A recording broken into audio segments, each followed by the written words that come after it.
இந்த உலகத்துல எத்தனையோ பேரு எத்தனையோ உலக சாதனைகளை பண்ணிட்டு இருக்காங்க.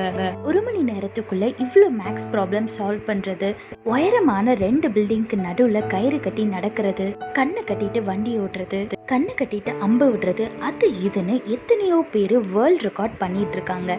இந்த லிஸ்ட்ல நம்ம ஏசப்பா என்ன வேர்ல்ட் ரெக்கார்ட் பண்ணியிருக்காருன்னு பார்க்கலாமா? வேதத்துல பாருங்க, யோபு 9:10 போட்டிருக்கு, ஆராய்ந்து முடியாத பெரிய காரியங்களையும் எண்ணி முடியாத அதிசயங்களையும் அவர் செய்கிறார்னு வேதத்துல போட்டிருக்கு. ஆமாங்க, இப்போ நம்ம கடைக்கு போய் ஒரு பிஸ்கெட் பாக்கெட் வாங்குறோம் அப்படின்னா அந்த பிஸ்கெட் பாக்கெட்டை திருப்பி பார்த்தீங்களா, இந்த பொருளெல்லாம் வச்சு இந்த பிஸ்கெட்டை நாங்கள் செஞ்சுருக்கோம் அப்படின்னு சொல்லிட்டு ஒரு இன்க்ரீடியன்ஸ் லிஸ்ட்டு தருவாங்க. ஓகே, இதெல்லாம் வச்சு தான் இந்த பிஸ்கெட் செஞ்சுருக்காங்க அப்படின்னு நம்மளுக்கு தெரியும். ஆனால் ஏசப்பா செய்கிற விஷயம் எப்படின்னா, நீங்கள் எவ்வளோ தான் ஆராய்ச்சி பண்ணாலும் எப்படி அந்த விஷயம் நடந்தது, எங்கேருந்து வந்துச்சு, யார் மூலமாக நடந்தது, எப்படி நடந்ததுன்னு எதுவுமே உங்களால் கண்டுபிடிக்க முடியாது. ஆனால் அவர் உங்களுக்கு வாக்கு பண்ணது நடக்கும். நம்ம குழந்தைங்களா இருக்கும்போது பார்த்தீங்கன்னா நிறைய வாட்டி ஸ்டார்ஸை கவுண்ட் பண்ணணும் அப்படின்னு ட்ரை பண்ணியிருப்போம். எப்படியாவது இந்த நட்சத்திரம் எல்லாம் எவ்வளோ இருக்குன்னு எண்ணணும் அப்படின்னு நம்ம முயற்சி செஞ்சுருப்போம். ஆனால் எவ்வளோ தான் நம்ம முயற்சி செஞ்சாலும் எத்தனை இருக்குன்னு நம்ம எண்ண முடியாது. அதே மாதிரி ஏசப்பா நம்மளோட வாழ்க்கையில் செய்கிற அற்புதத்தை எண்ணவே முடியாதுங்க. ஆமாங்க, உங்கள் சூழ்நிலை எவ்வளோ மோசமாக இருந்தாலும் நீங்கள் அதை பற்றி யோசிக்காமல் உலக சாதனைகளை செஞ்ச தேவனை நோக்கி பாருங்க. அவர் ஆராய்ந்து முடியாத பெரிய காரியங்களை உங்களோட வாழ்க்கையில் செய்வார். இந்த பிரச்சனையோட ஒரே போராட்டமாக இருக்கேன்னு நீங்கள் நினைக்கிறீங்களா? அந்த பிரச்சனை எப்படி முடிஞ்சதுன்னே தெரியாமல் இன்ஸ்டண்ட்டாக ஓவர் நைட்டில் அந்த பிரச்சனைகள் எல்லாம் மறையும்படி ஏசப்பா செய்வார். வர நாட்களில் நீங்கள் எண்ணவே முடியாத அளவு அதிசயமான காரியங்களை உங்களோட வாழ்க்கையில் செய்வார். அதனால் எதை குறிச்சும் கவலைப்படாமல் தேவனை மட்டும் நோக்கி பார்த்து அவரோட பாதத்தில் அமர்ந்து இந்த வெயிட்டிங் பீரியடில் அவரை துதித்து கொண்டிருங்க. உங்களோட ஆசீர்வாதத்தை பெற்றுக்கொள்ளும்படியாக தயாராகுங்க. சந்தோஷமா இருங்க. கர்த்தர் உங்களோட கூட இருந்து உங்களை ஆசீர்வதித்து பாதுகாத்து வழி நடத்துவாராக. ஆமென்.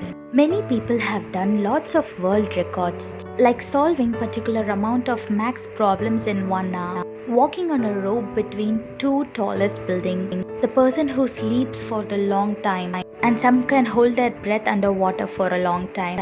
Some people drive their vehicle using blindfold. Like this, many people have done many variety of world records. In that list, let's look what our God has done. Look what the Bible says in Job chapter 9 verse 10. He does great things, too marvelous to understand. He performs countless miracles. Yes, if we go to a shop and buy a biscuit, in the biscuit packet there will be a ingredients list provided, so that we can read it and know that they have made this biscuit using all those ingredients. Likewise, in our life, when God does a miracle thing in our life, we will not be able to understand. We cannot explain it. This is how it happened, because it is beyond our understanding.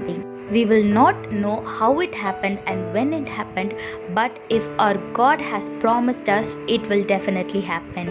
And also in our childhood, we have always tried to count the stars in the sky, but it is impossible to count them all. Likewise, in your life, you cannot count the miracles that our God is going to do in your life, because it is unlimited. So whatever the situation you might be handling right now, don't look at the situation or the person who is against you, but look onto the Lord who made world record by doing countless miracles. Hold on to him and sit in his presence while you're waiting for his timing, and get ready to celebrate it and get ready to receive your miracles. God bless you all. Have a blessed day. Amen.